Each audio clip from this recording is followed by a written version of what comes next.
ஸ்பெஷலான ரெசிபி. வெஜிடேரியன்ஸ்க்கு இது ஒரு டிலைட்னு சொல்லலாம். ஒரு கல்யாண பந்தியில் கல்யாண சாப்பாடு சாப்பிடும்போது நம்மளாம் ரொம்ப ஆசையாக சாப்பிடுறது அந்த சாம்பார் ப்ளஸ் யூஸ்வலாக அவங்க வைக்கிற இந்த சேனை சாப்ஸ். ஸோ இந்த சேனை சாப்ஸ் தான் இப்போ எப்படி பண்ணுறதுன்னு பார்க்க போகிறோம். ரொம்ப ஈஸியான ரெசிபி, செம்ம டேஸ்ட்டாக இருக்கும். நீங்கள் சாம்பார் சாதத்தோடு வச்சாலும் நல்லாயிருக்கும், ரசம் சாதத்தோடு நல்லாயிருக்கும், ஈவன் வெரைட்டி ரைஸ் லைக் தேங்காய் சாதம், எலுமிச்சை சாதத்தோடு சூப்பராக இருக்கும். ஸோ ஸ்டார்டராக கூட இதை நீங்கள் சர்வ் பண்ணலாம். ஸோ வாங்க இந்த சேனை சாப்ஸ் எப்படி பண்ணுறதுன்னு பார்க்கலாம். ஸோ ஃபர்ஸ்ட்டு ஸ்டெப்பாக நம்ம சேனக்கிழங்க ஒரு 3/4 இன்ச்சு க்யூபாக வெட்டிக்கோங்க. வெட்டும்போது நீங்கள் கையில் தேங்காய் எண்ணெய் போட்டுட்டு வெட்டினீங்கன்னா உங்களுக்கு கையில் அரிப்பு இருக்காது. கொதிக்கிற தண்ணியில் இந்த சேனக்கிழங்கு, 1 டீஸ்பூன் மஞ்சத்தூள், ஒரு சின்ன துண்டு புளி, கொஞ்சம் உப்பு இதெல்லாம் போட்டு நல்லா கொதிக்க விடலாம். ஒரு 5 மினிட்ஸ் கொதிக்கட்டும். இப்போ சேனக்கிழங்கு உங்களுக்கு பாதி வெந்துடும். வடிச்சிட்டு நல்லா தண்ணி எல்லாம் வடித்த பிறகு ஒரு 1.5 table spoon cornflour, 1.5 table spoon அரிசி மாவு இதை போட்டு நல்லா நம்ம சேனக்கிழங்க பிசுற போகிறோம். ஸோ எல்லா சேனக்கிழங்குலையும் இந்த மாவு ரெண்டுமே கோட்டாக இருக்கணும். அப்போ தான் உங்களுக்கு அந்த வெளியில் நல்லா கிறிஸ்பாக இருக்கும், உள்ளே சாஃப்டாக இருக்கும், ரொம்ப டேஸ்ட்டாக இருக்கும். எண்ணெய் சூடு பண்ணி மிதமான தீயில் நம்ம இதை பொரிச்செடுக்க போகிறோம். ஓரளவுக்கு மீடியம் ஃப்ளேம்லேயே இருக்கட்டும். ரொம்ப லோ ஃப்ளேமில் நீங்கள் பொரிச்சிங்கன்னா உங்களுக்கு அது நல்லா அந்த மொறுமொறுப்பு வராது. ஸோ இந்த மாதிரி வெளியில் மொறுமொறுன்னு இருக்கணும், உள்ளுக்குள்ளே சாஃப்டாக இருக்கணும். அந்த மாதிரி ஒரு கோல்டன் ப்ரௌன் கலர் வர்றப்போ நீங்கள் இதை வடித்து எடுத்துடலாம். இதே மாதிரி எல்லா சேனக்கிழங்கையும் நீங்கள் பேட்சாக பொரிச்சு எடுத்துருங்க. அடுத்து ஒரு பேனில் ஒரு 1.5 டேபிள் ஸ்பூன் எண்ணெய் ஊற்றிக்கலாம். எண்ணெய் என்னன்னாலும் பரவாயில்ல, நான் இங்கே கடலை எண்ணெய் யூஸ் பண்ணியிருக்கேன். நல்ல ஒரு பெரிய வெங்காயம் ஃபைனாக சாப் பண்ணி இந்த எண்ணெயில் போட்டு நம்ம வதக்க ஆரம்பிச்சிடலாம்.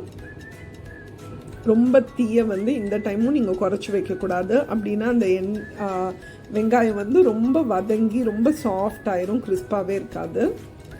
வெங்காயம் சீக்கிரமாக வதங்குறதுக்கு கொஞ்சம் உப்பு சேர்த்துக்கலாம். இப்போ ஒரு 10 கருவேப்பிலை, 1 டேபிள் ஸ்பூன் புதினா, 1 டேபிள் ஸ்பூன் கொத்தமல்லி இலை இதெல்லாம் போட்டுட்டு, அடுத்து 1 டீஸ்பூன் குழம்புத்தூள், கொஞ்சமாக மஞ்சத்தூள், 1 டீஸ்பூன் இஞ்சி பூண்டு பேஸ்ட், ஒரு 1/2 டீஸ்பூன் சோம்புத்தூள், 1 டீஸ்பூன் பெப்பர் பவுடர் இதெல்லாம் போட்டு இதெல்லாம் பச்சை வாசனை போகிற மாதிரி நம்ம ஃப்ரை பண்ணணும். உங்களுக்கு கரம் மசாலா ஸ்மெல் பிடிக்கும்னா ஒரு 1/2 டீஸ்பூன் கரம் மசாலா பவுடரும் நீங்கள் ஆட் பண்ணிக்கோங்க. லோ ஃப்ளேமில் இப்போ அந்த மசாலா உடைய ஸ்மெல் எல்லாம் நல்லா வதங்கி அட்டாசமான ஒரு ஸ்மெல் வரணும். அடுத்த ஸ்டேஜில் நம்ம ஒரு தக்காளியை அதில் வெட்டி போட்டு, தக்காளி வதங்கிறதுக்கு ஒரு 2 டீஸ்பூன் தண்ணியும் போட்டு நல்லா இது குக் ஆகணும். இந்த மசாலா எல்லாம் ஒன்றோட ஒன்று சேர்ந்து வரணும். பாருங்கள், சேர்ந்து ஓரளவுக்கு எண்ணெய் பிரியணும். அந்த மாதிரி ஒரு ஸ்டேஜ் வரைக்கும் நம்ம குக் பண்ண போகிறோம். லைட்டாக நீங்கள் மசிச்சு கூட விட்டுக்கலாம் தக்காளி. இப்போ இந்த ஸ்டேஜில் நம்ம எடுத்து வச்சுருக்கிற அந்த சேனக்கிழங்கு பொரிச்சதை இதில் ஆட் பண்ணி நல்லா இந்த மசாலா எல்லா பக்கமும் பிடிக்கிற மாதிரி கிண்டி விடுங்க.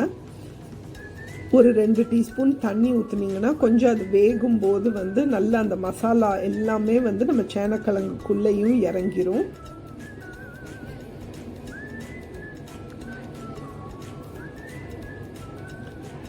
இது கொஞ்சமாக கிரேவியோடு இருக்கிற மாதிரி இருக்கு. 1 டேபிள் ஸ்பூன் நீங்கள் இந்த ஸ்டேஜில் பொட்டுக்கடலை மாவு போடலாம். ஸோ அது அந்த சேனக்கிழங்கோடு சேர்ந்து ஒரு திக், அதை கிரேவின்னு சொல்ல முடியாது, பட் ட்ரையாக தான் இருக்கும். ஆனால் நீங்கள் சாதத்தோடலாம் வச்சு பெனஞ்சும் சாப்பிடலாம், சைட் டிஷ்ஷாக வச்சும் சாப்பிட்ற அந்த ஒரு கன்சிஸ்டன்சியை கொடுக்கும். பாருங்கள், நம்மளுடைய சேனை சாப் சூப்பராக ரெடி ஆயிடுச்சு.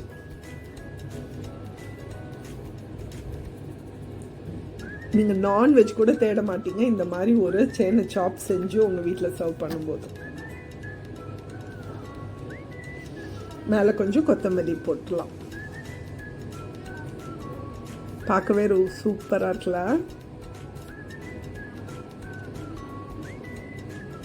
இந்த சேவை சாப்ஸ் நம்ம அட்டாச்மா செஞ்சிட்டோம். செமையா இருக்குது. கண்டிப்பா உங்க வீட்டில் ட்ரை பண்ணி பாருங்க. உங்க வீட்லையும் இது ஃபேவரட் ஆயிடும். இதே மாதிரி இன்னொரு சூப்பரான ஈஸியான டிஃப்ரெண்டான ரெசிபியோட நான் உங்களை சந்திக்கிறேன். இது வரைக்கும் என் சேனல் சப்ஸ்கிரைப் பண்ணலன்னா சப்ஸ்கிரைப் பண்ணுங்க. இன்ஸ்டாகிராம்லையும் ஃபேஸ்புக்லையும் என்ன ஃபாலோ பண்ணுங்க. இதே மாதிரி இன்னொரு சூப்பரான ரெசிபியோட பாய்.